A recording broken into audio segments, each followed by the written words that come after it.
اعوذ باللہ السمیع العلیم العظیم الحفیظ بوجہ الکریم وسلطانہ القدیم من الرجس الخبیث المخبث الشیطان اللعین الرجیم وقبیلہ ونفخہ ونفسہ وہمزہ. بسم اللہ الرحمن الرحیم.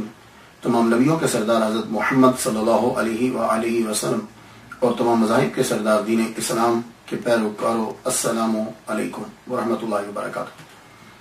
سلسلہ جو ہم نے شروع کیا ہے اللہ تعالیٰ کے فضل و کرم سے بہت سے لوگ اسے سماعت کر رہے. آج کی گفتگو شہنشاہ نقشبندیوں کے امام طریقت والحجہ ذوالجناحین حضرت سید محمد بن محمد البخاری المعروف بہاؤالدین نقشبند رحمۃ اللہ علیہ. آپ کو حسین بن منصور حلاج رحمۃ اللہ علیہ کا ذکر کرنے کے بعد آپ کا ذکر میں نے کیوں کیا؟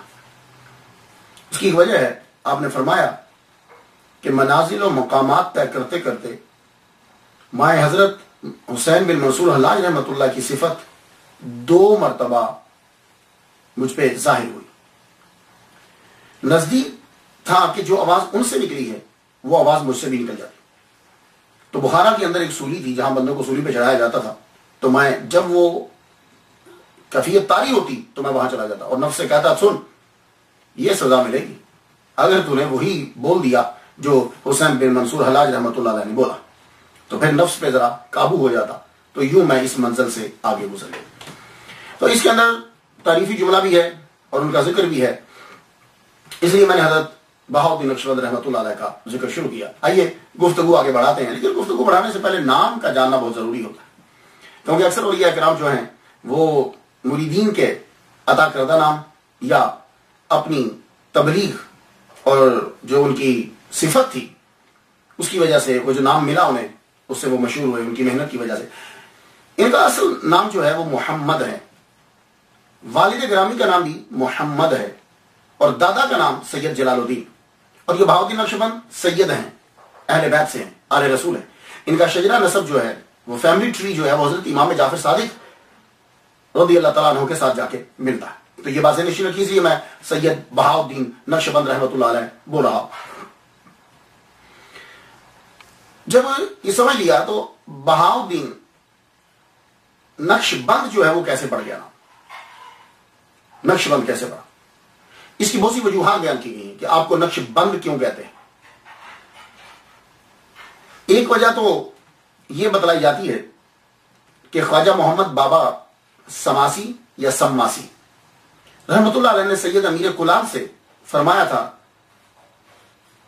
نقش بہاؤالدین را بربند، بہاؤالدین کا نقش باندھو، تو کہنے لگے نقش بند مشہور ہو گئے. دوسری ریزن یہ بتائے گی کہ آپ کی روحانی پاور اتنی تھی کہ بہت جلد جب توجہ کرتے اپنے مرید کے اوپر تو عالم باطن کا نقش جو ہے وہ دل کے اوپر باندھ دیتے تھے، ان سے اللہ جو ہے وہ لکھا جاتا، وہ روحانیت کی طرف چلا جاتا.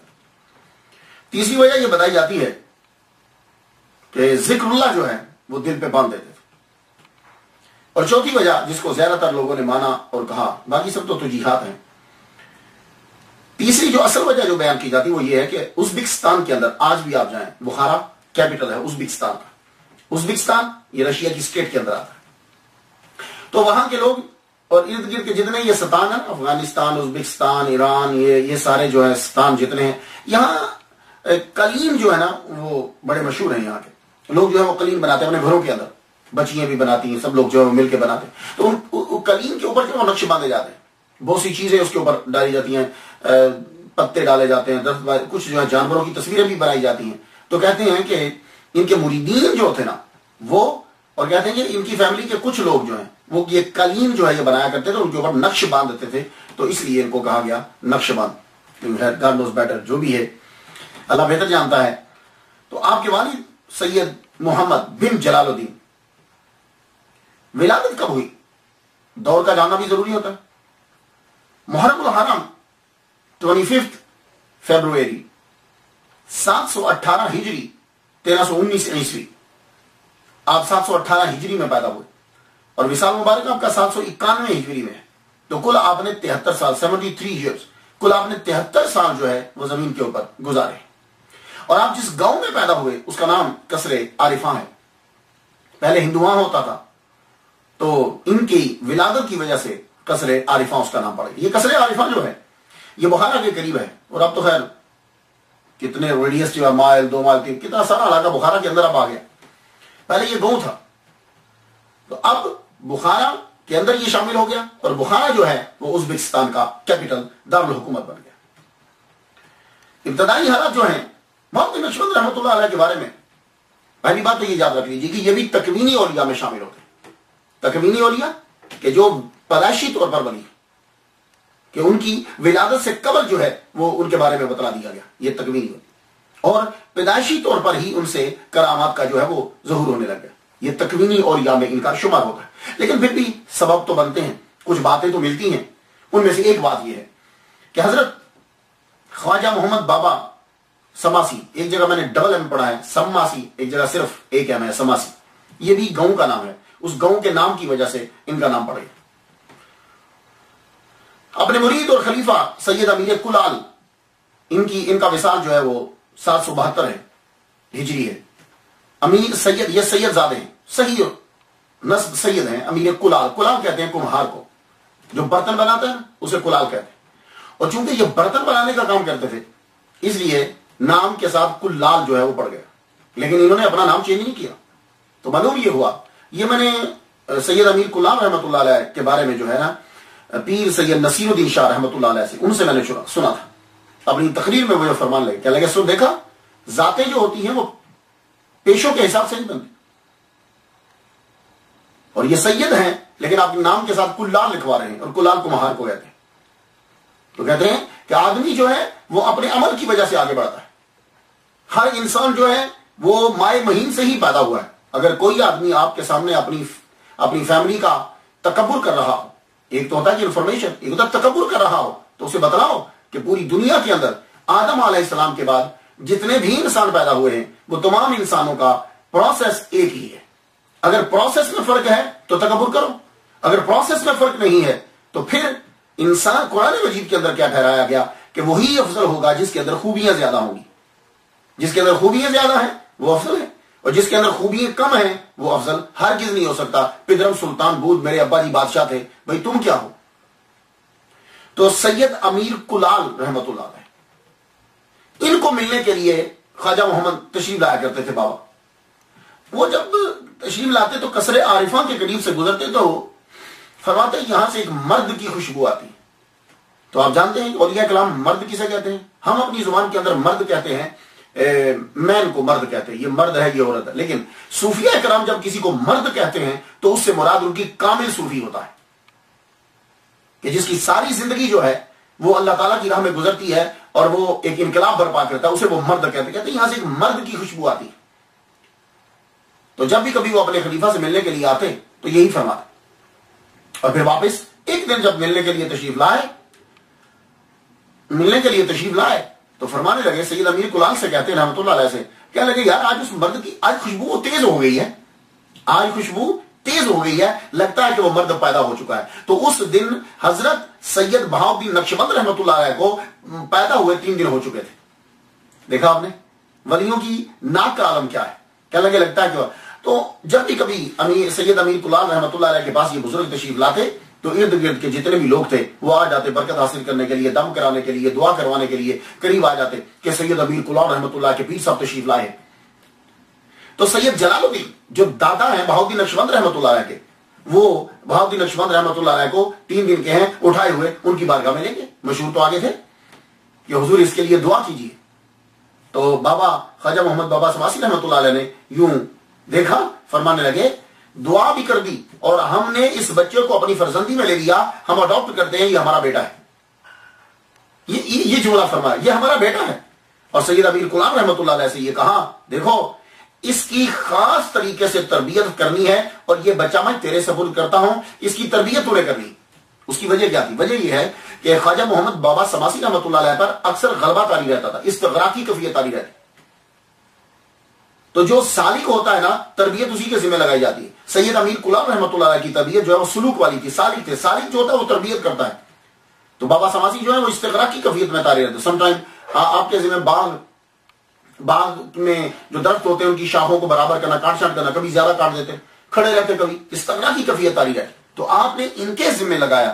37 سال خواجہ بہاؤالدین نقشبند رحمۃ اللہ علیہ نے 37 سال خواجہ محمد بابا سماسی رحمۃ اللہ کے دیکھے، اور 54 سال جو ہیں وہ اپنے پیر سید امیر کلال رحمۃ اللہ علیہ کے دیکھے زندگی کے. اب یہ تو ہو نہیں سکتا کہ ولی کامل ہو اور شیخ الحدیث نہ ہو اور شیخ القرآن نہ ہو. یہ بات یاد رکھیے. ہمارا جو بھی ولی ہے، فراڈیوں سے تو ہماری گفتگو نہیں ہے، جو بھی ولی کامل ہے وہ کسی بھی سلسلے سے تعلق رکھتا ہے. تو یہ جتنے اولیاء کرام ہیں، شیخ الحدیث، شیخ القرآن، یعنی حدیث کا علم، قرآن کا علم. اور پھر وہ جو کسی سلسلے کا اگر بانی بنا ہے تو وہ اس مرتبے پہ فائز ہوتا ہے. تو حضرت بہاؤالدین نقشبند رحمۃ اللہ علیہ، آپ نے قرآن، حدیث، مروجہ علوم جتنے ہیں وہ آپ نے پڑھے. پڑھنے کے بعد اور اسی دوران آپ بزرگان دین سے بھی علم جو ہے وہ حاصل کرتے رہے، ان سے بھی تصوف کا علم لیتے رہے. ایک مرتبہ یہ ابتدائی کچھ دن ہے، خواب دیکھتے ہیں کہ خواب میں ایک چہرہ دکھائی دیا، اور چہرہ بہت واضح چہرہ. اس چہرے کو جب دیکھا تو بڑا شوق پیدا ہوا، اشتیاق پیدا ہوا. صبح اٹھ کر اپنی دادی اماں سے خواب بیان کرتے ہیں، دادی اماں میں نے ایک بڑا خوبصورت حسین چہرہ دیکھا ہے.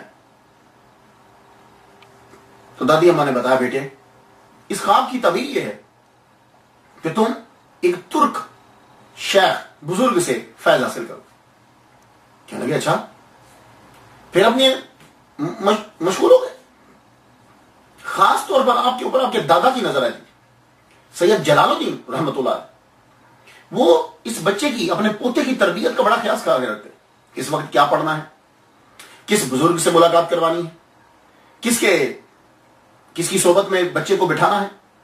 دادا خاص طور پہ نظر رکھتے، اب کہاں جاؤ، کہاں بیٹھو، دادا کی خاص نظر رہتی ان کے اوپر. تو ابتدائی علوم جو ہیں وہ پڑھ چکے کافی، 20 سال تک تو اپنے تقریباً سب پڑھ لیا تھا. لیکن اسی دوران جو واقعات ہیں وہ میں آپ کو چند بیان کرتا جاتا ہوں. ایک دن بخارا کے بازار سے گزر رہے، خواب کو دیکھے ہوئے کچھ ایسا ہو گیا، لیکن تلاش کرتے رہتے ہیں کہ وہ بزرگ کا چہرہ جو ہے مجھے نظر آئے.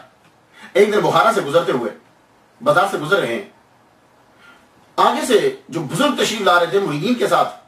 تو آپ کو معلوم ہے کہ جب ایک آدمی نارمل حالت سے دوسری حالت میں ہو، یعنی ایک آدمی اکیلا نہیں، کچھ اس کے ساتھ ایک دم نظر اٹھتی ہے. آپ کی یوں نظر اٹھی، دیکھا تو پہچان لیا کہ خواب میں دکھنے والے تو یہی ہیں، یہی چہرہ تھا. پوچھتے ہیں کون ہے یہ صاحب، ان کا نام کیا ہے؟ انہوں نے کہا ان کا نام خلیل ہے. ان کا نام خلیل ہے اور بڑے مشاہیر میں سے ہیں ترک کے. لگے اچھا. پوچھا تو وہ انہوں نے بھی توجہ نہیں دی، آگے چل پڑے. یہ ان کے پیچھے پیچھے جگہ کو جا کے دیکھ لیا کہ رہتے کہاں ہیں. تو بہاؤالدین نقشبند رحمۃ اللہ علیہ پھر دوسرے دن نذرانہ لے کر ان کی بارگاہ میں پہنچے. ان کی صحبت میں جب بیٹھے انہوں نے توجہ فرمائی اور اپنے پاس بٹھا لیا. پاس جب بٹھایا یہ اب خواب کو بیان کرنے لگے کہ میں نے آپ کے بارے میں اتنا کہا ہی کہ وہ خود شروع ہو گیا. ہاں ہم جانتے ہیں کہ تم نے ہمارے بارے میں خواب دیکھا. ابھی انہوں نے شروع کیا ہی ہے بتانا تو وہ پہلے فرمان لگے ہم جانتے ہیں آپ نے خواب دیکھا، آپ ہمارے پاس ہو. دادا کی اجازت سے آپ اب سلطان خلیل، بعد میں سلطان کے نام سے مشہور ہو گئے، ان کی بارگاہ میں 6 سال گزار دیے. اس ترک بزرگ کی محفل میں 6 سال گزار دیے. اور ان کے پاس بہاؤالدین نقشبند رحمۃ اللہ علیہ نے معاملات، ادب، لوگوں سے کیسے گفتگو کرنی ہے، محفل میں کیسے بیٹھنا ہے، یہ ساری چیزیں جو ہیں وہ ان سے سیکھی. اور اس کے ساتھ ساتھ روحانیت میں بھی ترقی ہوتی ہے. تو خلیل رحمۃ اللہ علیہ نے ان کو اپنا خاص قرب عطا کیا. 6 سال گزرنے کے بعد سلطان خلیل ان کو ماوراء النہر کا بادشاہ جو ہے وہ چن لیا گیا. تب اس لیے ان کے نام کے ساتھ سلطان بھی لگتا ہے. تو آپ کی بادشاہت کے جو 6 سال ہیں وہ بھی بہاؤالدین نقشبند رحمۃ اللہ علیہ نے ان کے ساتھ گزارے. تو 2 طرح کی تربیت مل گئی، نارمل، بادشاہت، دونوں. اور اب یہاں سے آپ اندازہ لگا لیجئے کہ اگر ماوراء النہر یہ جو سلطان ہیں، سلطان خلیل، اگر یہ ان کو اپنے ساتھ رکھ رہے ہیں تو اسے یہ اندازہ ہوتا ہے کہ یہ بھی کوئی عام خاندان نہیں ہے، ورنہ کسی عام نارمل آدمی کو اپنے قرب اتنا نہیں دیا جاتا. تو اس سے اندازہ ہوتا ہے کہ کوئی اچھے خاندان اور بڑھیا خاندان کے. 6 سال آپ نے بادشاہت کے گزارے، تو ٹوٹل 12 سال سلطان خلیل رحمت اللہ علیہ کے ساتھ سید بہاؤالدین نقشبند رحمت اللہ علیہ نے گزارے اور بہت کچھ حاصل کیا.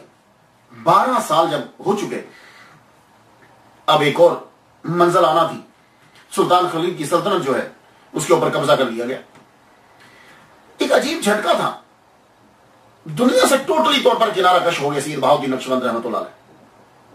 واپس آ گئے، خود کو بند کر لیا، مراقبہ، مسجد، عبادت، اور یہی بس سلسلہ جو ہے وہ چلتا رہا. اپنے آپ کو اسی میں مشغول رکھتے، درباروں پہ چلے جاتے، دربار پہ گئے، دوسرے پہ، تیسرے پہ، چوتھے، درباروں پہ جاتے، اور یوں فیل ہوتا کہ درباروں کے اوپر جو دیے چل رہے ہیں، دیوں کی روشنی جو ہے وہ بالکل مدھم ہے، یوں محسوس ہوتا.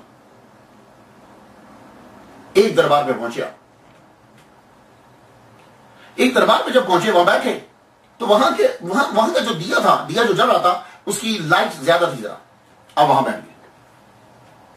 بیٹھتے ہی ہیں ایک دم سے آپ کے اوپر ایک غیبی حالت جو ہے وہ طاری.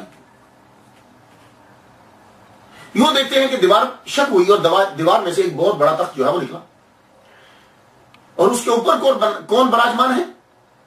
خواجہ عبدالخالق غجدوانی رحمت اللہ علیہ.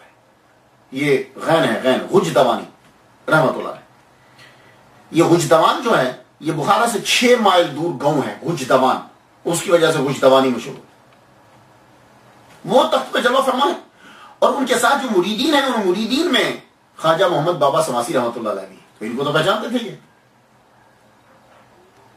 تو یہ جو خواجہ عبدالخالق غجدوانی رحمت اللہ علیہ ہیں، یہ امام مالک کی نسل سے ہیں، امام مالک کی اولاد سے، اور ان کی والدہ یہ سلطان روم کی نسل سے. یہ جب آئے،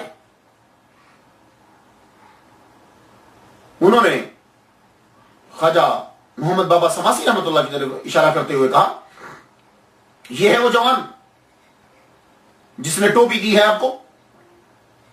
میں نے عرض کی، ان کو تو جانتا ہوں، ٹوپی کا معلوم نہیں ہے. خواجہ عبدالخالق غجدوانی رحمت اللہ علیہ نے اشارہ ان کی طرف، ان کو تو میں جانتا ہوں لیکن ٹوپی کا معاملہ مجھے معلوم نہیں ہے. فرمایا وہ تمہارے گھر پہ ہے، اور آپ کو یہ کرامت دی گئی ہے کہ آئی ہوئی مصیبت آپ کی برکت سے دفع ہو جاتی.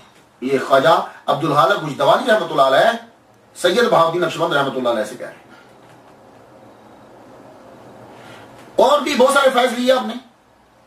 اب یہاں سے تربیت شروع ہو گئی آپ کی. تو آپ مرید تو سید امیر کلال رحمت اللہ علیہ کے، لیکن آپ کا روحانی فیض سارا ویسی سلسلے سے ہی ہے. ویسی سلسلہ مینز یہ ایک ٹرمینالوجی ہے. جب کوئی آدمی اپنے پیر کو دیکھتا نہیں ہے لیکن ایسے کو پیر تسلیم کر لیتا ہے جو دنیا سے تشریف لے جا چکے ہیں، اور ان سے پھر فیض لیتا ہے، تو کہتے ہیں ویسی سلسلہ ہے. کیونکہ حضرت ویسے کرانی رحمت اللہ علیہ رضی اللہ تعالیٰ عنہ، ان کا فیض ایسے ہی تھا کہ آپ نے حضور صلی اللہ علیہ وآلہ وسلم کو ظاہری زندگی تو پائی ہے، ظاہری طور پر دیکھا نہیں ہے، صرف اپنی والدہ کی وجہ سے.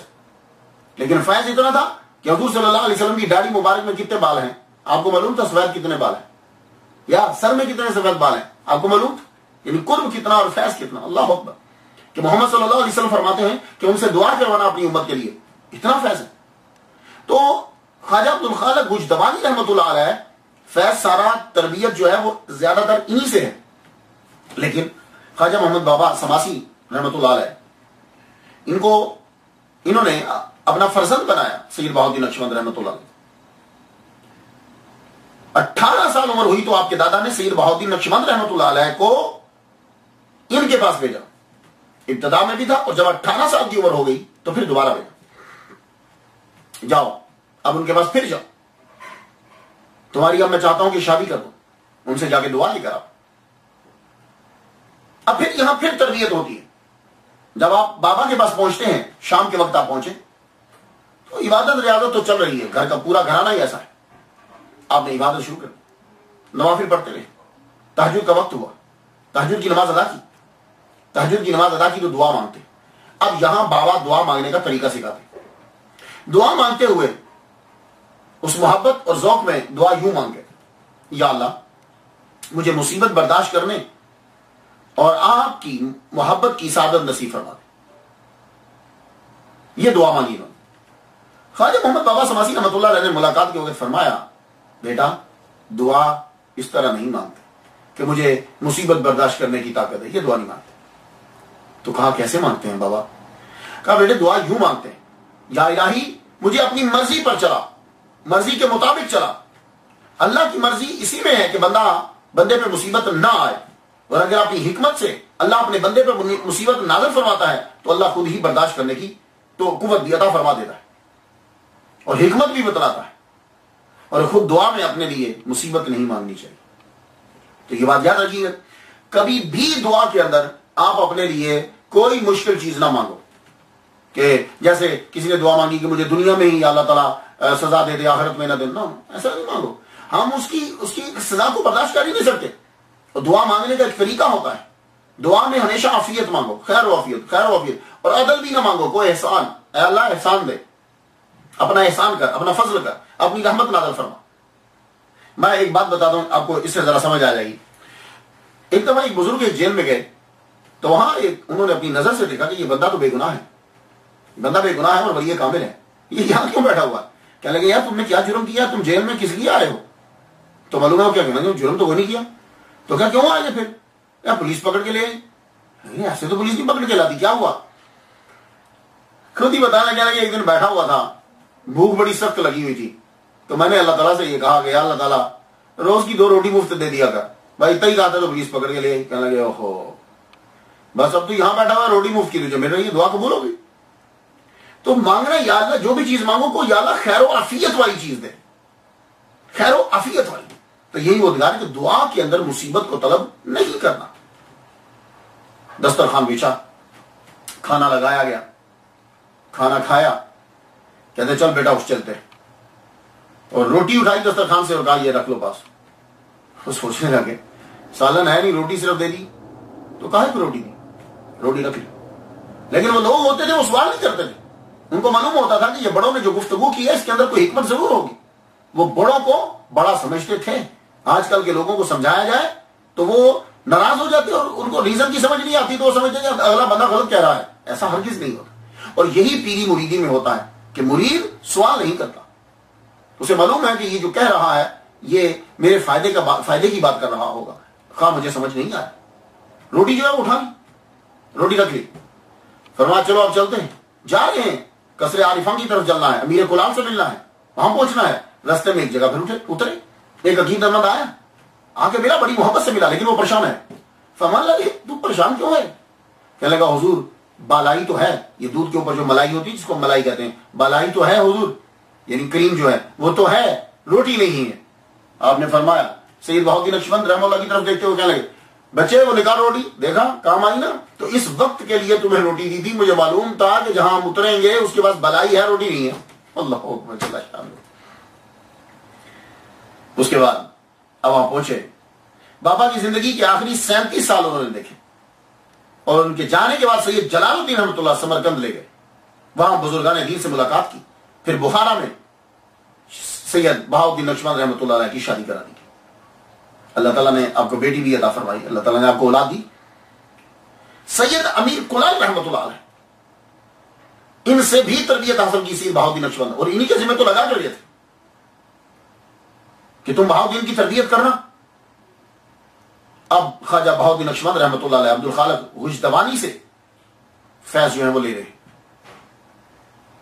جب بابا Sammasi at a time back وقت ہر ایک کی آرزو ہے کہ فیض جو ہے وہ دیا جائے. کیوں؟ ایک چمکتا ہوا ستارہ بننا, اس کی تربیت کرنی ہے, ہر ایک کو آرڈر ہے, سروں طرف سے ان کی تربیت کی جا رہی, فیض دیا جا رہا ہے. اور عبدالخالق غجدوانی رحمۃ اللہ علیہ آپ غیب سے ان کی تربیت کر رہے ہیں, اور زیادہ تر فیض روحانی انہی سے دیا آپ نے. ایک دن آپ کی طرف سے آرڈر آتا ہے عبدالخالق غجدوانی رحمۃ اللہ علیہ سے, غیب سے, جاؤ صحرا میں جاؤ, 3 دن روزہ رکھنا, 4تھے دن پہاڑ کے دامن میں ایک آدمی ملے گا, وہ تمہاری طرف آگے بڑھے گا, تمہیں کہے گا کہ میں تیرا قرض دینا چاہتا ہوں, توجہ مت دینا.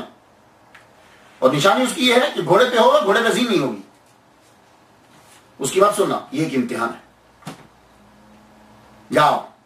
تو یہ صحرا میں کیوں بھیجا؟ وہ بندے سے ملاقات کیوں کروائے؟ بندے کی جانب متوجہ نہ ہونا، کیونکہ تنہائی کے اندر کوئی بندہ ملتا ہے تو آدمی میں خوف پیدا ہوتا ہے، صحرا میں رہنا خوف ہے، تو خوف کو دور کیا جا رہا ہے۔ اور پھر اس کے بعد جب یہ اس چیز سے گزر گئے تو اب کہا صحرا میں رہو، اور تمہارے ذمہ یہ لگایا جاتا ہے کہ دیکھو یہاں مراقبہ کرو، خوف نکل جائے من سے۔ اس کے بعد پھر آرڈر دیا گیا، اب تمہاری دوسری ڈیوٹی لگتی۔ یہ سب تربیت خواجہ عبد الخالق کچھ رحمۃ اللہ علیہ کی طرف سے۔ اب آپ کی ڈیوٹی ہے کہ جتنے بھی آپ کے شہر گاؤں کے، آپ دور بہت کم جاتے ہیں، شہر کے جتنے لوگ ہیں، بوڑھے، کمزور، ضعیف، بچے، سب کی مدد کرو۔ جو بیمار ہے تیمارداری کرو، جس کا سامان جو نہیں اٹھا سکتا سامان اٹھا کے لے کے جاؤ۔ دیکھ رہے ہیں آپ، یہ ہیں اور یہ اکرام۔ اب ان کی تربیت مسلسل ہو رہی۔ اب آپ کیا کرتے ہیں؟ بزرگوں کا سامان اٹھاتے، بیمار ہوتا تیمارداری کرتے، کسی کے پاس دوائی نہیں ہوتی دوائی پہنچاتے وہاں، زخمی ہوتا اس کی مدد کرتے۔ پھر آرڈر آیا اب جانوروں کی جا کے خدمت کرو۔ جس جانور کو تم دیکھو زخمی ہے، بھوکا ہے، جاؤ اب جانوروں کی خدمت تمہارے ذمہ لگا دی گئی۔ تو خواجہ عبد الخالق گجدوانی رحمۃ اللہ علیہ نے اب یہ دوسرا ایک اور سبق شروع ہو گیا۔ اب آپ دیکھتے کوئی جانور پیاسا ہوتا اسے پانی پلاتے، کوئی جانور زخمی ہے اور وہ قبضے میں نہیں آ رہا تو آپ اس کے پاؤں کے پیچھے پیچھے نشانوں پہ چلتے جاتے، اور جہاں جنگل میں جا کے اس کو تلاش کر لیتے، وہ بیچارہ زخمی ہو کے گرا پڑا ہے تو جا کے اس کی مرہم پٹی کرتے، اس کے زخموں علاج کرتے اس کا۔ اللہ اکبر جل شان۔ اسی طریقے سے پھر ایک مرتبہ ایک پیاسے کتے کو آپ نے پانی پلایا، اس کتے نے اس انداز سے جو ہے وہ آسمان کی طرف اٹھایا کہ جیسے پروردگار عالم سے ان کے لیے دعا کر رہا، تو فرمان لگے اس کے بعد واقعی میرے بہت سارے مناظر جو ہیں وہ بلند ہوئے۔ اللہ اکبر جل شان۔ اس کے بعد پھر آرڈر آیا، سنتے جائیے، ان کی سٹوری سنانے کا مطلب صرف ایک کہانی سنانا نہیں ہے، اس کہانی کے اندر سے بہت سے اسباق لینا ہے۔ پھر آرڈر آ گیا آپ کا، یہ تربیت ہے۔ اب تم نے اماطۃ الاذى اب طریق، راستے میں سے تم نے تکلیف دہ چیزیں اٹھانی، وہ چیزیں کہ جن چیزوں سے دوسروں کو تکلیف پہنچتی ہے وہ چیزیں تم نے ہٹانی۔ اب آپ رستے میں جاتے کہ جس سے جسم کو تکلیف پہنچتی ہے وہ بھی رستے سے ہٹاتے، جس سے طبیعت کو تکلیف پہنچتی ہے وہ گند بھی رستے سے ہٹاتے۔ اللہ اکبر جل شان۔ دیکھ رہے ہیں آپ سید بہاؤالدین نقشبند رحمۃ اللہ علیہ، یہ آپ کا سفر جو ہے یہ تقریباً 7 سال کا یہ دورانیہ ہے۔ اللہ اکبر جل شان۔ پھر آپ ایک دن سید امیر کلال رحمۃ اللہ علیہ کی بارگاہ میں پہنچے، بارگاہ میں پہنچے، پاؤں میں کانٹے چبھے ہوئے، پاؤں زخمی ہے، کپڑے جو ہیں پھٹے ہوئے، یہ صحرا اور یہ سارا سفر جنگلوں کا کاٹ کر پہنچے واپس۔ سید امیر کلال رحمۃ اللہ علیہ نے نظر ہی نہیں فرمایا، وہیں چھوڑ دیا، توجہ نہیں کی۔ آپ کا ایک دفعہ من چاہا کہ یار اتنی بے رخی میں اٹھ جاؤں، لیکن پیر کے دروازے کے اوپر ہی سر رکھ کے لیٹ گئے۔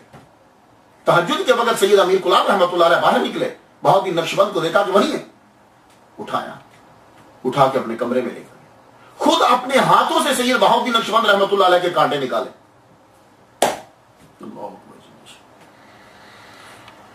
خود اپنے ہاتھوں سے جو ہے وہ کانٹے نکالے اور تربیت میں کوئی کسر نہیں چھوڑی۔ پھر توجہ فرمانے لگے۔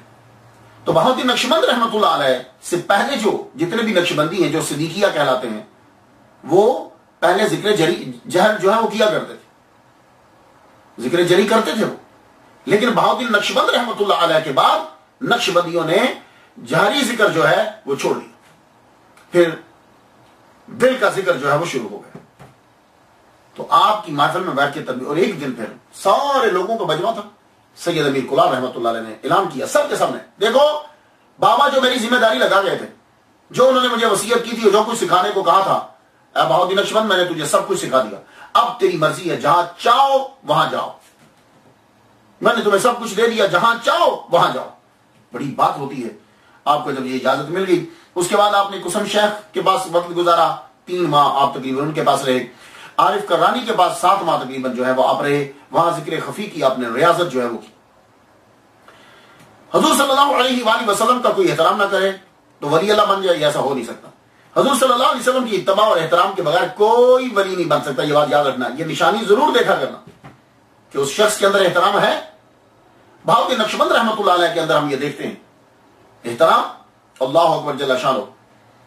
احترام اتنا کہتے ہیں کہ میں سیر کرتے کرتے مقامات با یزید بستامی سے بھی گزر گیا، شیخ شبلی کے مقامات سے بھی گزر گیا، شیخ جنید بغدادی کے مقامات سے بھی گزر گیا، ابن منصور حلاج کے مقامات سے بھی میں گزر گیا، حسین ابن منصور حلاج کے مقامات سے بھی گزر گیا. پھر میں دیکھتا ہوں کہ ایسی بارگاہ میں پہنچا کہ اس جیسی کوئی بڑی بارگاہ نہیں ہے. تو میں سمجھ گیا کہ یہ بارگاہ محمد مصطفیٰ صلی اللہ علیہ وآلہ وسلم کی بارگاہ. تو فوراً میں نے اپنا سر نیاز جو ہے وہ جھکا دیا. اللہ اکبر. کہ اس بارگاہ میں نے اپنا سر جو ہے وہ جھکا دیا کہ یہ محمد صلی اللہ علیہ وآلہ وسلم کی بارگاہ ہے. اور فرماتے ہیں کہ ہمارا طریقہ عروۃ الوثقیٰ ہے، یعنی مضبوط حلقہ، اور مراد حضور صلی اللہ علیہ وسلم کے دامن کو مضبوطی سے تھامنا ہے، صحابہ کرام کے آثار کی پیروی کرنا ہے. اس طریقے پر عمل قلیل سے بھی بہت سی فتوحات ہوتی. بات آپ نے سنی کہ یعنی وہ اپنا طریقہ بتا رہے ہیں بہت ہی نقشبند. ہمارا طریقہ یہ ہے، ہم محمد صلی اللہ علیہ وسلم کی اتباع کرتے ہیں، صحابہ کرام کے آثار کے پیچھے چلتے ہیں، یعنی جو انہوں نے کہا ہے صحابہ کرام کی بات مانتے ہیں. کہتے ہیں کہ یہ طریقہ جب اپنا لیا جائے بندے کو کام تھوڑا کرنا پڑتا ہے لیکن اس کے فتوحات جو ہیں یعنی مراتب اسے بہت زیادہ مل جاتے ہیں. یہ ہے یہ اولیاء کرام ہے، ہم ان کو مانتے ہیں. اور الزام ہم پہ لگایا جاتا ہے وہ کہ جن کو پتہ ہی نہیں ہے کہ تصوف ہوتا کیا ہے، ان لوگوں کو دیکھ کے ہم پر الزام لگایا جاتا ہے. اور فرماتے ہیں کہ حضور صلی اللہ علیہ وسلم کے طریقے سے جس نے منہ پھیر لیا اس کے دین میں پھر خطرہ ہے. تو نبی سے جب تک جڑا رہے گا اس کا دین جو ہے وہ سلامت رہے گا. آپ فرماتے ہیں کہ طریقت نام ہے ادب کا. ادب کس کا؟ سب سے پہلے ادب اللہ کا، پھر ادب محمد صلی اللہ علیہ وسلم کا، پھر ادب اپنے شیخ کا. تو اس دور کے اندر اب یہ نہ کو آج کے شیخ کو دیکھ کے نہیں، وہ جو مشائخ ہوتے تھے اللہ اکبر جل شانہ وہ صحیح محمد صلی اللہ علیہ وسلم کے تابع فرمان ہوتے تھے. ان جملوں کو یہاں مت لاؤ ان کے اوپر اگر کسی کو دیکھنے کو یہ شیخ ہے. تو ادب تین کا، اللہ کا ادب، رسول کا ادب اور اپنے شیخ کا ادب. نماز میں خشوع و خضوع کس طرح ملتا ہے؟ کیا کوئی ولی بغیر نماز کے بن جاتا ہے؟ نہیں، نماز کے بغیر کوئی ولی نہیں بن سکتا. نماز ہر ایک پہ لازم ہے. وہ کوئی نماز چھوڑ رہا ہے اور کہتا جی کہ نماز میں یہاں نہیں پڑھتا. کہاں پڑھتے جی؟ مکہ مدینے میں. اچھا تو پھر روٹی یہاں کیوں کھا رہے؟ روٹی بھی مکہ مدینے میں جا کے کھاؤ. روٹیاں ہماری کھاتے ہیں اور نماز مکہ مدینے میں جا کے پڑھ رہے ہیں. تو جب وہ نماز نہیں پڑھا، نماز میں خشوع و خضوع نہیں، نماز نہیں پڑھا تو ولایت کے مراتب پہ کیسے جائے؟ بخارا کے علماء نے بہاؤدین نقشبند رحمۃ اللہ علیہ سے پوچھا کہ نماز کے اندر خشوع و خضوع کس طرح مل سکتا ہے؟ پتہ چلا کہ یہ پرانا سلسلہ ہے کہ نماز کے اندر آدمی کے دھیان خیال جو ہے آدمی کا ادھر ادھر چلا جاتا ہے. فرمان لگے کہ یکسوئی خشوع و خضوع کس طرح ہوگا؟ تو معلوم ہے کیا جواب دیا؟ فرمان لگے حلال کھانے سے. اگر تم حلال کھاؤ گے تو نماز کے اندر خشوع و خضوع ہو. اور فرماتے ہیں کہ نماز یوں پڑھو کہ جب کہو اللہ اکبر تو ذہن میں، خیال میں، باڈی میں، دل میں، ہر جگہ یہ چیز پیوست ہو جائے، راسخ ہو جائے کہ اس کے علاوہ کسی کی بڑائی نہیں ہے. یہ ہے نماز. اور فرماتے ہیں کہ اس صفت کا کمال صرف محمد صلی اللہ علیہ وسلم کی ذات میں تھا. اللہ اکبر. یہ کمال ان کے اندر تھا. اور خوراک کا سلسلہ دیکھیے، ولی بننے کے لیے خوراک کے اوپر دھیان دینا بہت ضروری ہے کہ کھا کیا رہے ہو اور کہاں سے آ رہا ہے. ان دو چیزوں پہ دھیان. تو خوراک کا یہ مسئلہ تھا. سید بہاؤدین نقشبند رحمۃ اللہ علیہ کلیم بنانا، کھیتی باڑی کرنا، خود اپنے ہاتھ سے بیج بوتے، فصل کٹتی، خود پکاتے اور آگے جو ہے وہ تقسیم کرتے. ارد گرد کے صوفیہ کرام جو ہے جب کبھی موج میں ہوتے تھے کہتے چلو بہاؤدین نقشبند کے خانقاہ میں جاتے ہیں، وہاں سے حلال کھانے کو ملے گا. کیوں؟ اس لیے کہ یہ خود اپنے ہاتھوں سے بوتے تھے، کاٹتے تھے اور خانقاہ کے اندر ہی سب سلسلہ ہوتا تھا. تو اس سے بڑھ کر اور پکیزہ کھانا کیا ہو سکتا ہے؟ اور آپ کا طریقہ کیا تھا کہ آپ نیا لباس لیتے، کپڑے پہنتے، نیا لباس پہن کے خود نہیں پہنتے تھے، وہ نیا لباس پہلے کسی اور کو دے دیتے. جب وہ پہن لیتا، پرانا ہوتا تو کہتے کہ تم مجھے ادھار دے سکتے ہو، یہ پھر خود پہنتے. یہ کفیات ہے، ہر ایک کا ایک اپنا وجدان ہوتا ہے، ایک طریقہ کار ہوتا ہے. اور جب آپ تبلیغ کرتے تو دور دراز سے لوگ آپ کے پاس آتے، امراء بھی ہوتے، حکومت کے بڑے بڑے لوگ بھی ہوتے، مریدین بھی. اللہ اکبر جل شان. اور آپ کی تبلیغ کا انداز، شیخ الحدیث ہیں، شیخ القرآن ہیں، مروج علوم پڑھے ہیں، قرآن حدیث سب آتا ہے آپ کو. تبلیغ کرتے ہوئے ایک مرتبہ میں ایک مثال دیتا ہوں آپ کو. تبلیغ کرتے ہوئے فرما رہے ہیں کہ حضور صلی اللہ علیہ وسلم کا فرمان عالی شان ہے کہ اللہ تعالیٰ کے 99 نام ہیں، ایک کم 100، اور جو ان کا احسان کرے گا، پڑھے گا ان کو، وہ جنت میں جائے گا. تو کہنے لگے جانتے ہو کہ اللہ کے نام پڑھنے کا مطلب کیا ہے؟ اس کا مطلب یہی ہے کہ اللہ الخالق الباری المصور له الاسماء الملک القدوس السلام المؤمن المہیمن. تم صرف زبان سے ادا کرو؟ نہیں، جب تم اللہ کا نام لو تو تمہاری طاقت کے مطابق وہ صفت تمہارے اندر آنی چاہیے. جیسا کہ اگر تم نے یہ بولا ہے کہ رزاق اللہ رازق ہے تو پھر اس کے بول دینے کے بعد اب تمہیں رزق کی طرف دھیان نہیں رہنا چاہیے, اس کی پریشانی نہیں رہنی چاہیے. اور جب تم نے یہ بول دیا کہ المتکبر, اب ملکیت کبریائی ہر شے جو ہے وہ صرف اللہ کی تمہارے ذہن کے اندر ہونی چاہیے. تو جب تم نام بولو تو اب جب تم بولو گے تو اس کے بعد جو ہے وہ دیکھو کہ کس طرح تم جنت میں جاتے. بات تو بالکل سمجھ میں آتی ہے. اور کسی نے سوال کیا بیچ میں سے, حضور 99 تو ہوتے ہی 1 کم 100 ہیں, تو حضور صلی اللہ علیہ وسلم نے یہ کیوں کہا کہ 99 اللہ کے نام ہیں 1 کم 100؟ بات تو ہے کہ یعنی 99 کہتے ہی 1 کم 100 کو ہیں, تو پھر حضور نے کیوں کہا کہ 99 اللہ کے نام ہیں 1 کم 100؟ تو کہنے لگے بات یہ ہے کہ عربیوں کی ریاضی میں کوئی توجہ نہیں تھی, اس کے اندر اتنی ان کو مہارت نہیں تھی. اور یہ بات بالکل سید بہاؤالدین نقشبند رحمۃ اللہ علیہ کی بات بالکل پرفیکٹ ہے. 1970 تک کا تو مجھے بھی پتا ہے. ابھی میں جب اپنی مسجد میں بیان کر رہا تھا تو کہنے لگے بالکل آپ صحیح کہہ رہے ہیں کہ پاکستان سے جو ہے وہ کانٹریکٹ جاتے تھے. ریاضی کا ان کو کوئی اتنا آتا نہیں تھا, اب ذرا کچھ تھوڑا سا سیکھنے لگے ہیں. تو 1970 تک ریاضی عربیوں کو, ریاضی کا سعودی عرب والوں کو کوئی اتنا خاص پتہ نہیں تھا. اب وہ کچھ سیکھنے لگے اس کے بارے میں. تو اس لیے حضور صلی اللہ علیہ وآلہ وسلم نے تاکید کے لیے اور وضاحت کے لیے کہا کہ 99 یعنی 1 کم 100 جو ہے. اللہ اکبر جل شانہ.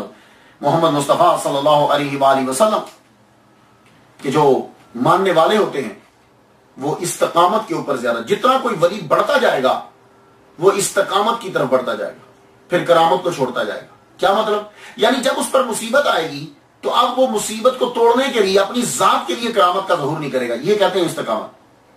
اب یہ نہیں ہے کہ جب اللہ تعالیٰ نے اس کو درجہ دیا تو ذرا کسی نے کوئی گالی دی تو بندہ مار دیا, ذرا بھوک لگی تو روٹی منگوا لی آپ سے, ذرا کوئی سردی لگی تو کپڑے منگوا. نہیں, ایسا نہیں وہ کر. وہ استقامت بڑھتی جاتی ہے اس کی. وہ پھر کرامت کا اگر ظہور کرتا ہے تو تبلیغ کے لیے یا سمجھانے کے لیے کرتا ہے, اپنی ذات کے لیے پھر نہیں. استقامت, اس کی مثال امام حسین رضی اللہ تعالیٰ عنہ کربلا کے اندر, مولا علی شیر خدا جنگوں کے اندر. آپ فرماتے ہیں استقامت کا طالب بن, کرامت کا طالب نہ بن, کیونکہ تیرا رب استقامت طلب کرتا ہے اور تیرا نفس کرامت طلب کرتا ہے. ولی اللہ باغ میں داخل ہو, پتا پتا کر کے ولی اللہ آ گیا, ولی اللہ آ گیا, ولی اللہ, پھر بھی دھیان مت دے کیونکہ یہ چیز بھی تیرے لیے حجاب بن جائے. اللہ اکبر جل شانہ. یہ جملے ہیں جو آج کے پیروں کو زبانی یاد کرنے ہیں. اللہ نے تمام انبیاء صلی اللہ علیہ وآلہ وسلم سے بڑھ کر محمد صلی اللہ علیہ وسلم کو درجہ عطا فرمایا.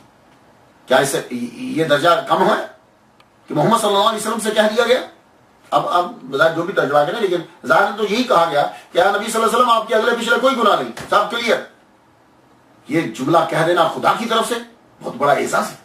ہاں, اس کا ترجمہ بعد میں کیا جاتا ہے کہ آپ کے صدقے سے امت کے گناہ معاف کر دیے, لیکن یہ بڑی بات. پھر بھی محمد صلی اللہ علیہ وآلہ وسلم سید الانبیاء ہیں, آپ کو معلوم ہے, تمام بندوں کے سردار ہیں, آپ کو معلوم ہے, آپ پر قرآن اتارا گیا, آپ کو معلوم ہے, کعبہ کو حسین دیجیے, آپ کو معلوم ہے, انعطینا کل کوثر, آپ کو معلوم ہے. پھر بھی کہتے ہیں, پھر بھی کھڑے رہتے ہیں اور کہتے ہیں ایسے شدیقہ سے, کیا میں اللہ کا شکر گزار بندہ نہ بن جاؤں؟ اللہ اکبر. سید بہاؤالدین نقشبند رحمۃ اللہ علیہ نے 2 حج کیے. ایک حج تو جوانی میں کیا, تقریباً 30 سال کی عمر کے قریب. دوسرا حج جو ہے وہ آپ نے, اور جب پہلا حج کرنے کے لیے آپ گئے تو آپ کو معلوم ہے کہ آپ مینا میں ہوتے ہو نا, 10ویں ذی الحج آتی ہے تو لوگ قربانیاں دیتے ہیں. تو آپ نے بکرا قربان کرنے کا, اے لوگو آج ہم نے اپنا بیٹا بھی رب کے نام میں قربان کر دیا. اور جب واپس آ کر پتہ کیا تو این 10 ذی الحج کی کو ہی آپ کا بیٹا دنیا سے رخصت. دوسری مرتبہ آپ نے جو حج کیا خواجہ محمد پارسا رحمۃ اللہ علیہ کے ساتھ کیا. آپ کا طریقہ, ایک چیز جو ان کے اندر میں پاتا ہوں, وہ فرماتے ہیں کہ صحبت اختیار کرو, صحبت شیخ. یہ جو تم خلوتوں میں بیٹھتے ہو, جو تم گوشہ نشینی کرتے ہو, اسے شہرت ہوتی ہے, اور جو شہرت ہے وہ حجاب ہوتی ہے, وہ فتنہ ہے. اس لیے شیخ کے ساتھ بیٹھو, جمعیت صحبت, عام بیٹھو, سامنے پیر کے بیٹھو, اور توحید کا سبق دیتے ہو. کہتے ہیں سنو لا الہ الا اللہ محمد رسول اللہ, تم پڑھتے ہو, سمجھتے ہو میننگ کیا ہے؟ لا الہ جب پڑھتے ہو تو اپنے وجود کی نفی ہو جاتی. لا الہ وجود کی نفی ہوگی, الا اللہ تو اس کا مطلب یہ تھا بس اللہ ہی اللہ ہے, بس اللہ ہی اللہ ہے, سب چیزوں کی نفی کر دی. اور جب محمد رسول اللہ تم پڑھتے ہو تو مطلب ہے کہ ہم نے خود کو حضور کا تابع فرمان بنا لیا. یہ انہوں نے لا الہ الا اللہ کا ترجمہ کیا. آپ کے پاس بڑے بڑے لوگ آتے تھے. امیر تیمور لنگ کا نام تو جانتے ہوں گے آپ. تیمور جو ہے یہ 17 سال چھوٹا آپ سے. جب اس نے یہ سارے علاقے فتح کر لیے تو اہل بیت کی بڑی عزت کرتا تھا امیر تیمور. سید زادے کا پتہ چلتا تھا بہت عزت کرتا تھا. آپ کے پاس آیا خانقاہ میں, آپ نے اس کو کالے رنگ کے قلین پر بیٹھا دیا, کہا بیٹھ ادھر. وہ کالے قلین پر بیٹھا, گفتگو شروع ہوئی. ایک جگہ میں پڑھتا ہوں کہ شاید کسی استاد کے ساتھ مل کر انہوں نے سبق بھی لیے, ہم سبق بھی تھے, خیر گاڈ نوز بیٹر. قلین پر جب بیٹھا تو گفتگو جب چلی تو حافظ شیرازی کا اس نے شعر پڑھا. امیر تیمور نے حافظ شیرازی کا شعر پڑھا اور ترجمہ اس کا یہ تھا کہ اگر کسی کی قسمت کالے قلین کی طرح ہو تو زمزم سے حتیٰ کہ آب کوثر سے بھی دھو دیا جائے تو وہ وائٹ نہیں ہوتی, یعنی خوشبختی میں چینج نہیں ہوتی. اگر کسی اس نے یہ جملہ پڑھا تو سید بہاؤالدین نقشبند رحمۃ اللہ علیہ کہنے لگے کالے دھاگے بھی سفید ہو جاتے ہیں.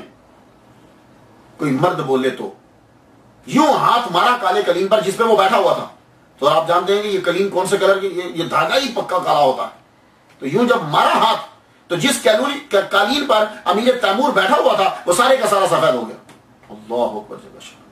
کبھی کبھی آپ تبلیغ کے لیے, تربیت کے لیے کرامت کا اظہار ضرور فرما دیں, اپنے مریدوں کو یہ بتانے کے لیے کہ پیر جو ہے وہ اپنے مریدوں کے ساتھ ہی ہوتا ہے. یہ چیز واضح کرنا بہت ضروری ہوتی استاد کے لیے. جب یہ تصور بیٹھ جاتا ہے اسٹوڈنٹ میں, مرید میں, کہ میرا پیر ساتھ ہے, تو پھر تربیت, پھر وہ بڑی چیزوں سے بچ جاتا ہے. تو پھر جب یہ تصور بیٹھتا ہے پیر ساتھ ہے, اس کے بعد اگلا سٹیپ ہو جاتا ہے حضور اور اللہ سب ہمیں دیکھ رہے ہیں. تو یہ سٹیپ جو ہے انسان کو برائیوں سے بچاتا ہے جب یہ راسخ ہو جاتا ہے. خیر آج کے دور کے لوگ اسے نہیں سمجھیں گے, اسے شیئر کرا دیں گے.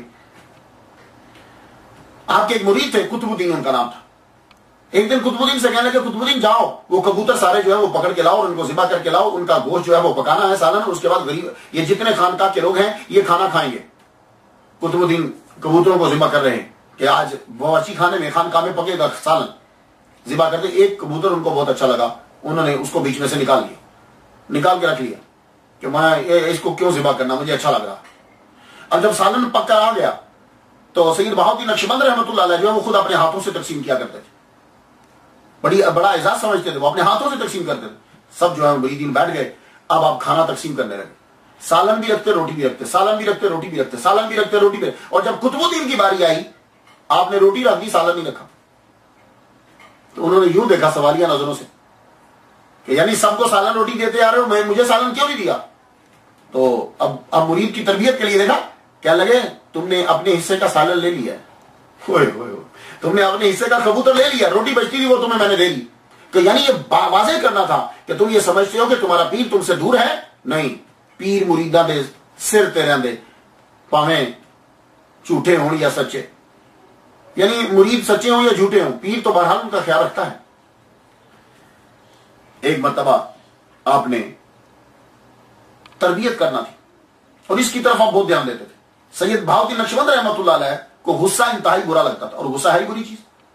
جب کسی آدمی کے اوپر غصہ قبضہ کر لیتا ہے, کے قبضے میں آدمی آ جاتا ہے. یہ جتنی طلاقیں ہوتی ہیں, یہ جتنے قتل ہوتے ہیں, یہ ساری چیزیں کس پہ ہیں؟ غصے پہ. یہ گالیاں غصے کی وجہ, یہ ساری چیزیں. تو اس غصے کو ختم کرنے کے لیے سید بہاؤالدین نقشبند رحمۃ اللہ علیہ نے جو طریقہ اختیار کیا, یہ میں نے کمی ابھی تک میں نے نہیں پڑھا. سید بہاؤالدین نقشبند رحمۃ اللہ کا طریقہ کیا تھا؟ آپ کسی ایسے شخص کے ہاتھ کا کھانا نہیں کھاتے تھے کہ جس نے غصے میں پکایا. ایون کہ اگر کسی آدمی نے چمچہ پکڑ کر یوں زور سے غصے میں مارا بھی ہے تو بھی آپ کھانا نہیں کھاتے. اور اللہ تعالیٰ نے اتنا کشف عطا فرمایا تھا سید بہاؤالدین نقشبند رحمۃ اللہ علیہ کو کہ آپ کو معلوم ہو جاتا تھا کہ یہ کھانا جو ہے غصے کی حالت میں پکایا گیا. ایک مرتبہ آپ کے سامنے کھانا لایا گیا اور آپ نے فرمایا میں یہ کھانا نہیں کھاؤں گا. اس کی حضور کیا غلطی کیا ہوئی؟ فرمانے لگے جب یہ شخص یہ کھانا پکا رہا تھا تو وہ غصے کی حالت میں تھا, اس لیے یہ کھانا میں نہیں کھاؤں گا. اب یہ تربیت بچوں کی, مریدوں کی تربیت, کہ اس طریقے سے وہ چھوڑ دیں گے کہ پیر تو کھانا ہی نہیں کھاتا. غصہ اتنی بری چیز ہے. فرمان لگے غصہ جب ہوتا ہے تو برکت اٹھ جاتی ہے.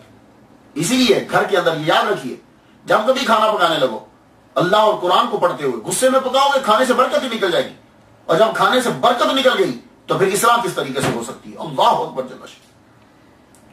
جوا کتنی بری چیز ہے، قمار بازی، شرطیں لگانا، آپ اس کی تربیت کس طرح فرماتے ہیں؟ شیخ شادی، یہ بھی آپ کے مریدوں میں سے ایک مرید ہیں، شیخ شادی کی کسی بات پر آپ ناراض ہو گئے، وہ آپ سے معافی مانگنے کے لیے آپ کی بارگاہ میں آئے، حضور مجھے معاف کر دیجیے، فرمان لگے فری میں معافی نہیں ہوگی، جاؤ کوئی نذرانہ لے کر آؤ۔ کہا حضور میں بیل لے کر آتا ہوں، تو میں بیل آپ کی خدمت میں پیش کرتا ہوں تاکہ کھیتی باڑی میں کام آ جائے۔ فرمایا کہ بیل کی ضرورت نہیں ہے، اب ذرا جملہ سنیے گا، بیل کی ضرورت نہیں ہے، وہ جو 48 دینار تو نے فلاں سوراخ میں چھپا کر رکھے ہیں اور نیچے سے دھواں چلنے کی وجہ سے، جلنے کی وجہ سے، اٹھنے کی وجہ سے وہ سوراخ کالا ہو گیا ہے، وہ 48 دینار لے کر آ۔ اللہ اکبر جل شانہ، وہ 48 دینار لے کر آ۔ حیران ہو گئے کہ پیر کو یہ بھی پتا ہے کہ وہ فلاں سوراخ میں ہے، اور یہ بھی پتا ہے کہ وہاں سے وہ کالی ہو چکی ہے، اور یہ بھی پتا ہے کہ کالی دھوئیں کی وجہ سے ہو چکی ہے۔ گئے 48 دینار لے کر آئے، آ کر پیر کی نظر کیا، حضور یہ آپ نے بیچ میں سے 47 رکھ لیے، ایک واپس کر دیا۔ سید بہاؤالدین نقشبند رحمۃ اللہ نے 47 دینار رکھ لیے، ایک واپس کر دیا، اور فرمانے لگے جاؤ یہ 47 دینار 47 دینار کا جا کے بیل خریدو اور کھیتی باڑی کا سامان خریدو، اور اس سے جا کر کھیتی باڑی کرو، اور جو چیز تم کماتے ہو وہ پھر فقراء میں تقسیم کرو۔ اللہ اکبر جل شانہ۔ تو لوگوں نے پوچھا وہ 1 دینار کا کیا مسئلہ ہے؟ اب دیکھو مجمع کے اندر نہیں بتلایا تاکہ میرے مرید کی بے عزتی نہ ہو جائے، اور خود بھی نہیں رکھنا مال۔ تو کسی نے پوچھا یار یہ 1 دینار انہوں نے واپس کیوں کیا؟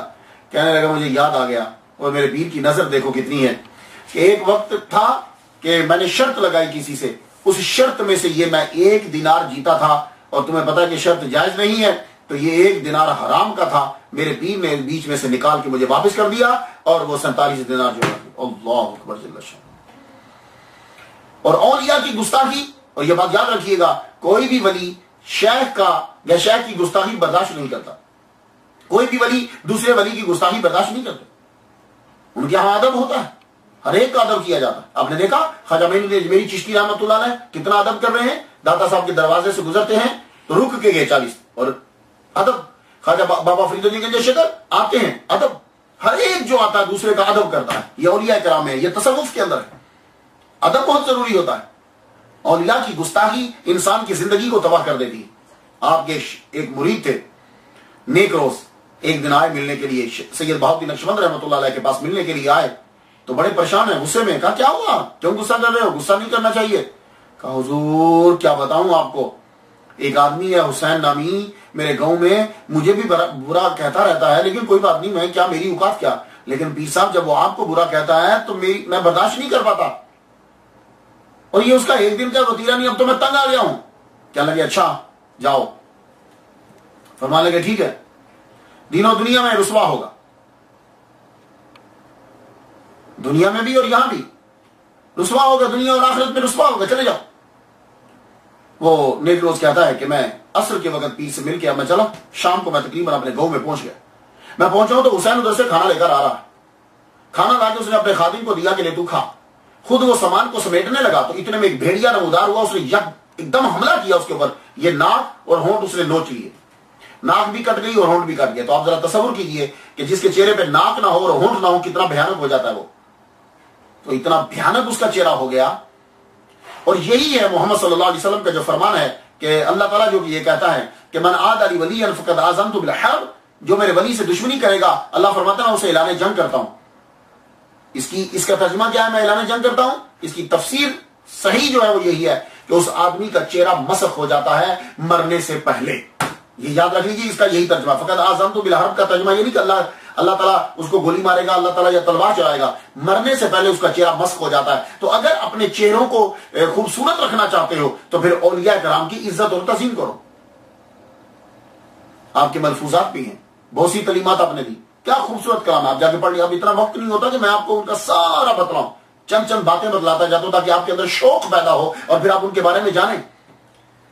ایک دفعہ حدیث بیان کرتے ہوئے اماطۃ الاذی عن الطریق بتاتے ہوئے کہنے لگے سنتے ہو، میں بتاؤں تمہیں کہ حضور نے فرمایا کہ تکلیف دے ہٹاؤ، یہ اماطۃ الاذی کیا ہے، تکلیف دے چیز کون سی ہے؟ کہنے لگے ایگو، انا، یہ انا کو ہٹانا۔ تو کہا جی ہاں انا کو ہٹانا ہے، تو یہ پھر ان طریقے کیا ہے؟ کہتے ہیں یہ طریق سے مراد اللہ کا راستہ ہے، یعنی جب تم اللہ کے راستے پہ چل پڑو تو پھر انا بیچ پہ نہیں ہونی چاہیے، عاجزی اور انکساری ہونی چاہیے. اور یہی باجزید بسطامی رحمۃ اللہ سے اللہ تعالیٰ نے یہ کہا تھا، اپنی انا ختم کرو اور ہماری طرف آؤ. آپ کا ٹائٹل جملہ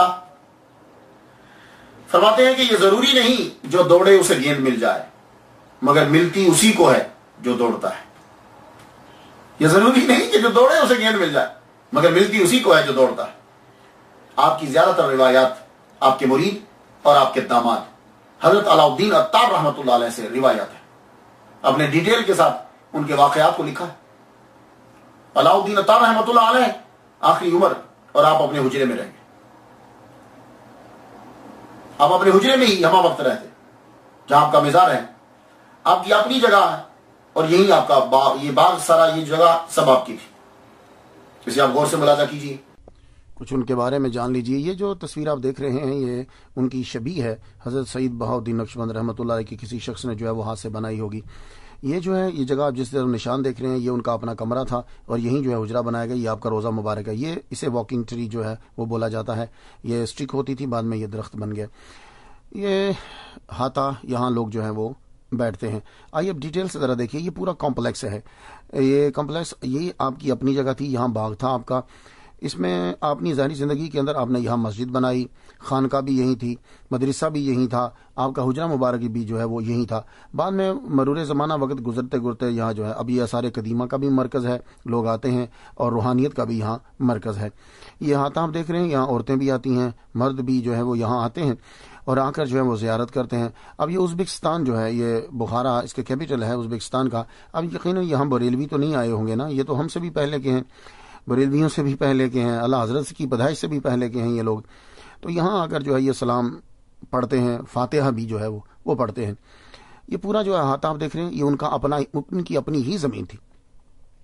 سید بہاؤالدین نقشبند رحمۃ اللہ علیہ کی اپنی ہی زمین تھی، یہیں وہ رہتے تھے. تو آپ نے نصیحت یہ فرمائی تھی اور وصیت یہ فرمائی تھی کہ میرے حجرے کے اندر ہی میری جو ہے وہ قبر، یہ ان کا حجرہ تھا، یہ کمرہ تھا. دیکھ رہے پورا ہاتھا بالکل ذرا ڈفرینٹ سا نظر آ رہا ہے نا، بہت بڑا نظر آ رہا ہے. تو یہیں آپ کو جو ہے وہ روزہ آپ کا بنا دیا گیا. یہ بنچ جو ہے اس کے سامنے ایک مردوں کے لیے ہے، ایک عورتوں کے لیے. یہ مرد حضرات جو ہیں یہ بیٹھے ہوئے ہیں، یہاں یہ بیٹھتے ہیں، بیٹھ کر جو ہے یہ فاتحہ پڑھتے ہیں. ابھی آپ نے دیکھا یہ فاتحہ پڑھ رہے ہیں، سورۃ فاتحہ پڑھتے ہیں. زیادہ تر باہر کے لوگ جو ہے نا وہ فاتحہ کے مینز فاتحہ لیتے ہیں. ہم لوگ جو ہے وہ قل ہو اللہ بھی تین مرتبہ پڑھ دیتے ہیں. یہ الحمدللہ رب العالمین الرحمن الرحیم مالک یوم الدین ایاک نعبد و ایاک نستعین اهدنا الصراط المستقیم صراط الذین انعمت علیہم غیر المغضوب علیہم ولا الضالین آمین. یہ فاتحہ ہے، اسے یہ پڑھتے ہیں. پڑھنے کے بعد جو ہے وہ اس کو اصال کر دے. ظاہر ہے کہ جب آپ قرآن مجید پڑھتے ہیں تو اللہ تعالیٰ آپ کو ثواب تو دیتا ہی ہے نا. تو ثواب جو ہے یہ آپ کسی کو بھی اپنا دے سکتے ہیں، قطع نظر کہ وہ زندہ ہے، قطع نظر وہ دنیا سے چلا گیا ہے. ثواب آپ اسے دے سکتے ہیں اور اللہ تعالیٰ پھر اس کے نام اعمال میں تحریر فرما دیتا ہے. یہ انہوں نے فاتحہ جو ہے وہ پڑھ لی، اب یہ چلے گئے. تو عورتیں اس سائڈ پر، مرد جو ہے وہ اس سائڈ کے اوپر بنچ کے اوپر بیٹھ کر فاتحہ جو ہے وہ بینچ پہ بیٹھتے ہیں اور فاتحہ پڑھ کر چلے جاتے ہیں. کچھ لوگ جو ہے وہ پھر ہدیہ بھی دیتے ہیں. ظاہر ہے اس نذرانے کے ساتھ جو ہے وہ سسٹم چلتا رہتا ہے. یہ دیکھیے ساتھ ہی ڈونیشن باکس ہے، اس ڈونیشن باکس کے اندر جو ہے وہ اس نے اپنی طرف سے جو بھی ہدیہ تھا وہ ڈالا. یہ پھر زیارت کیجیے ایک مرتبہ. بس سیمنٹ کے ساتھ جو ہے وہ دیواریں کھڑی کر دی ہیں پورے کمرے کو جو ہے، میں یہ سب میرے خیال کے مطابق. اور یہ جو ہے اس پہ پورا ان کا نام، ان کی تاریخ وفات، آگے ان کا شجرہ، کافی ساری چیزیں اور اللہ تعالیٰ کے نام یہ بھی کچھ لکھے. اور لوگ جو ہے نا وہ ظاہر متبرک چیز ہے، جب نام لکھے ہوتے ہیں تو اس میں برکت آ جاتی ہے تو اسے چومتے ہیں. ایک خاص بات جو میں نے یہاں جو ہے یہ دیکھی اب یہ درخت ہے، اسے واکنگ ٹری کہتے ہیں. اصل میں یہ کیا تھا کہ جب حضرت بہاؤالدین نقشبند رحمۃ اللہ علیہ حج کرنے کے لیے گئے، وہاں حضرت خضر علیہ السلام سے ملاقات ہوئی. خضر علیہ السلام نے ان کو ایک سوٹی دی تھی، سٹک جسے کہتے ہیں. آپ جب واپس تشریف لائے بخارا تو آپ نے وہ سوٹی کو یہاں گاڑ دیا. آپ کی ہاتھ کی برکت سے وہ سوٹی ہری بھری درخت بن گئی. درخت جب وہ بنی تو آپ اس کے نیچے بیٹھ کے ذکر بھی کرتے تھے، تو پورا درخت بن گئی ہے. تو جب آپ دنیا سے تشریف لے گئے تو اس کے بعد یہ درخت جو ہے وہ گر گیا اور چرا اس طرح سے کہ اگر آپ غور سے دیکھیں پرلی سائڈ پہ جا کے تو وہاں آپ کو اللہ کا نام جو ہے وہ اس کے اوپر نظر آئے گا. اب لوگ جو ہیں وہ اسے ہاتھ لگاتے ہیں، چومتے ہیں.